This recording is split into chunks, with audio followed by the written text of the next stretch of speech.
24년 부동산 전망이 상저하고라고 원래 1월에 뉴스들이 많이 나왔습니다.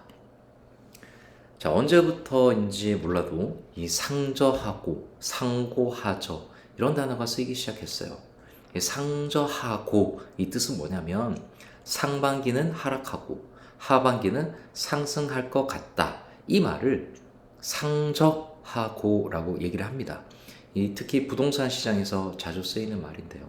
자, 이 포스팅은 언제 했냐? 원래 1월에 했습니다. 1월에. 자, 그러면 지금 어떻습니까, 여러분? 네.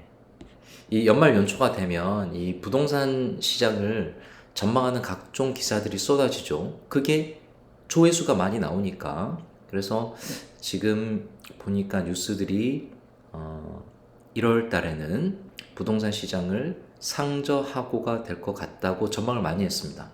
왜냐하면 금리가 하반기에 떨어질 것 같으니까 이렇게 금리가 변수이기 때문에 그렇다라고 얘기했죠. 지금 8월인데 어떻습니까, 여러분? 상반기 집값이 떨어졌습니까? 네, 상고하고입니다. 네, 상고하고고 24년 통째로 고고고 이렇게 되고 있습니다. 자, 이때 변수가 금리라고 얘기했었어요. 그런데 주택담보대출 그리고 시장금리 그리고 미국의 모기지 금리가 23년에 이미 꼭지를 찍고 최고점을 찍고 떨어지고 있습니다. 그런데 이게 어떻게 변수라고 얘기를 할 수가 있을까요? 자, 그러면 이런 전망이 의미가 없다라는 거를 제가 말씀드리겠습니다. 왜냐하면 이 진짜 상저하고라면 언제 사야 할까라는 생각을 해봐야 돼요. 이 하반기에 올라가는 것 확인하고 매수한다. 또는 하반기에 올라간다고 하니 먼저 상반기에 사놓는다. 네. 둘 다 틀렸습니다. 특히 무주택자 입장에서 제가 드리는 말씀이에요. 내가 원하는 아파트와 내가 원하는 지역에서 내가 내 능력으로 매수할 수 있는 매물이 나올 때 그때 사는 게 맞아요. 그래서 이 아파트는 상저하고 상고하고 상고하저 이런 게 기준이 아니라 내 능력을 기준으로 해야 돼요. 내 능력을 기준으로 해야 된다는 겁니다. 제 경험상 제가 지금까지 만나온 군인들의 90% 이상은 이 매수할 수 있는 방법조차 몰라요. 이게 군인 아파트 관사를 주다 보니까 부동산 중개사를 만나는 것조차 모릅니다. 네. 그래서 경험이 너무 없어서 아파트를 살 때 뭐부터 해야 되지? 조차도 모르는 군인들이 90% 이상이에요. 그런데 그런 군인들이 이 부동산 시장에 대해서 뉴스 보고 다 뭐 어디서 자기 생각도 아니죠. 누가 쓴 글 보고 네, 앞으로 이렇게 된다더라 이런 얘기로 이야기를 많이 하고 있는 상황이 좀 안타깝습니다.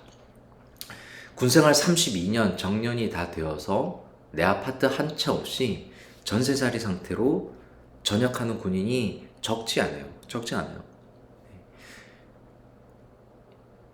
제가 최근에 부동산에 갔을 때 어떤 그 장군분께서 이제 그 전역한다고 집을 사셨다는 얘기를 집을 전세로 들어갔다는 얘기를 들었는데 무주택자라고 하더라고요. 네, 그렇습니다.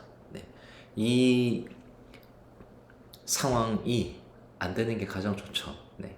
어쨌건 그 군인들은 청약을 한 번도 안 해봤을까?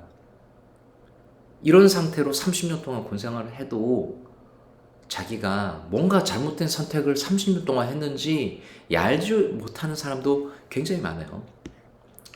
자, 이 청약에 대해서 청약은 무조건 일단은 해야 돼요.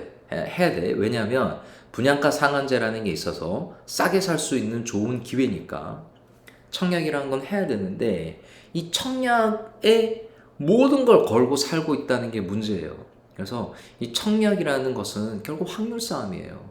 그 확률에서 선택받으려고 애쓰지 마시기 바랍니다. 이 도박과 투자의 차이가 뭔지 아세요? 투자는 자기 기대 이익에 자본을 투입하는 거예요.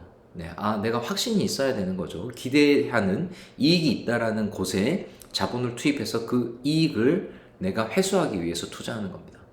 도박은 본질적으로 뭐냐면 이 확률에 자본을 투입하는 거예요. 우리가 베팅 한다고 하잖아요. 오른다, 내린다. 주사위에 숫자가 몇이 나올 것이다. 이 확률을 가지고 자본을 투입하는 게 도박입니다. 그래서 제 시각에서는 이 청약 확률에 기대는 것은 본질적으로 인간의 도박성이라는 본능에 충실한 것과 다름이 없다라는 거예요. 이 청약 떨어진 사람들은 대부분 이런 생각을 하고 있어요. 네, 다음에 꼭 되어야 될 텐데, 네, 매주 로또 사는 사람과 똑같은 생각인 거죠. 그래서 분양 좋은 물건 나오면 뭐라고 합니까? 로또 분양이라고 하잖아요. 네. 인간의 본성, 이 도박성에 사람들이 다 몰려있는데 우리는 너무 그런 곳에만 매달려서는 안 되겠다. 자, 신축 아파트를 한 방에 입주하고 싶은 마음은 알지만 사실 방법은 정말 여러 가지가 있어요. 분양 말고도 일반 매매로 갈 수도 있고 경매도 할 수 있고 이 중에 하나만 사실 고집하면 안 돼요. 분양 넣고 또 일반 매매도 알아보고 있고 경매 기술도 배우면 내가 볼 수 있는 기회가 분명히 있습니다. 자, 매번 청약에 떨어진 군인들은 집 샀냐고 물으면 대부분 이렇게 얘기해요. 뭐 분양가가 높다, 금리가 높다, 그리고 아파트 사는 방법이 청약밖에 없다고 생각하는 사람들이거든요. 그러면 30년 동안 분양가가 낮을 때 사던가 또는 금리가 낮을 때 사던가 이렇게 지금 사라고 하면 핑계가 너무 많아요. 네. 분양가가 너무 높아서 못 사고 금리가 높아서 못 사고 아니 일단은 선택을 해놓은 것 같아. 집을 안 사려고. 그런데 어차피 인생에서 한 번은 사야 하는 게 우리 집입니다. 우리 집이에요. 우리 집. 한 번 사야 한다면 내 능력이 될 때 사야 하는 거죠. 이 자본주의 체제에서 근로소득이 근로소득보다 자산 인플레이션이 훨씬 더 빨리 올라간다는 원리를 안다면 어쨌건 일찍 사는 게 무조건 이득입니다. 무조건 이득이에요. 특히 돈보다 마음이 이득이고 돈보다 가족이 마음입니다. 거기에 군인은 실거주하지 않아도 되는 아주 큰 혜택이 있습니다. 집 사시기 바랍니다.